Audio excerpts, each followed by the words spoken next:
All right, welcome back, traders. John Caruso here with another edition of Futures Forecast. But first, we're going to do a quick look back at some of the events that transpired last week. Obviously, last week was highlighted by mega cap tech earnings, all of which disappointed on the margin.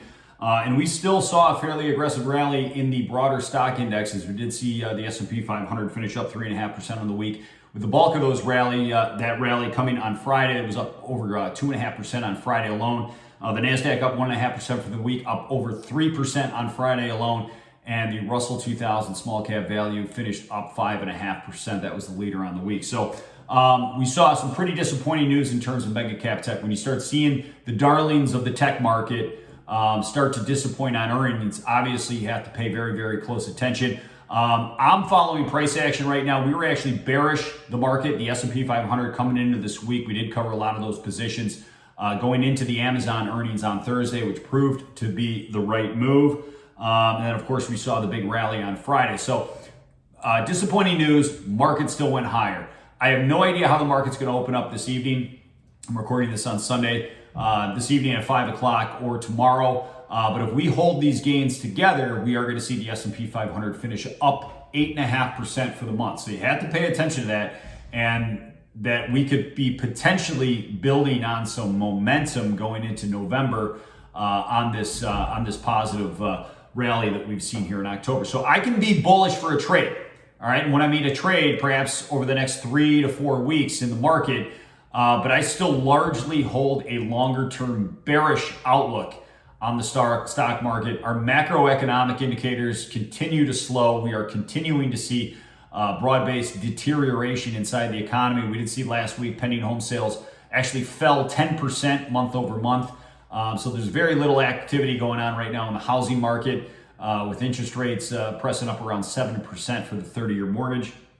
So, after we get past after the market can kind of absorb this whole idea that the Fed might have some pivot language at the upcoming meeting this week, and obviously we know that they're interested in potentially slowing the pace of interest rate hikes from here. After the market absorbs all that, we're still going to be left with very elevated inflation, a deteriorating housing market, and a deteriorating corporate earnings and profits outlook for the next 2 quarters. So I think once the market kind of comes to grips with that, I still think that you can still look at positioning bearishly in the market from here. But obviously pay very close attention over the next couple of weeks in terms of price action. Price action, you have to pay attention to that. So looking around elsewhere, the U.S. dollar actually came in. Obviously, you had a nice rally in the stock market.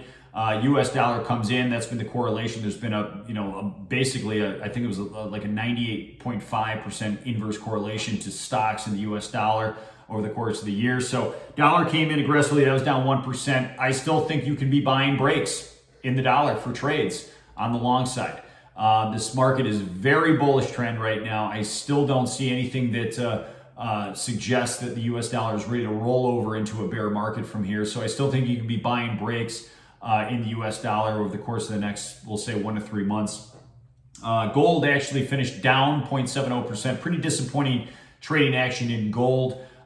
2 key levels in gold, 1620 on the downside and 1680 on the upside. If we can punch through 1680, we think that unlocks an additional $50 in upside in gold. But if we take out 1620, then you're opening up 1575 and potentially all the way back to 1500 in gold. So pay very, very close attention to gold. And of course, gold is going to move on what the Fed has to say on Wednesday. So if the Fed does come out and they are a little more dovish on the margin, we'll say, and they talk more about pivoting and slowing the pace of interest rate hikes, I would expect to see gold actually do fairly well in the face of that. However, gold still remains in a very long-term secular bear market, so pay attention there. But 1680, 1620, those are your key levels on the in the gold market. Crude oil up 3.5%. Crude oil was kind of largely chopping sideways for the last several days. And then finally, we broke out, I believe it was on Wednesday, following the inventory numbers. I still have a bullish trade bias for crude oil. Crude oil still remains bearish trend, but however, bullish trade. And when I mean that, we measure the trade based on a 1 month basis. So the path of least resistance, we think, over the very short term still remains higher in in crude oil. Crude oil perhaps can get up around 92 to 93 before maybe it starts running into some static resistance up there. But we'll have a near-term bullish bias for crude oil. However, we do think in November, middle of November to perhaps early December, we're going to start entering a period of risk for the crude oil market. So pay attention. We're going to have more on that in upcoming videos here for you guys. What else do we have here? The interest rate markets. 10-year yields actually came in 18 basis points. I do recognize that we might be seeing a near-term top in the 10-year yield. So pay attention to that 425 to 430 area there. Obviously the interest rate markets are going to be very sensitive to what the Fed has to say on Wednesday. If the Fed is dovish on the margin, I'd expect interest rates to come in a little bit from here. You'll probably see stocks do a little bit better.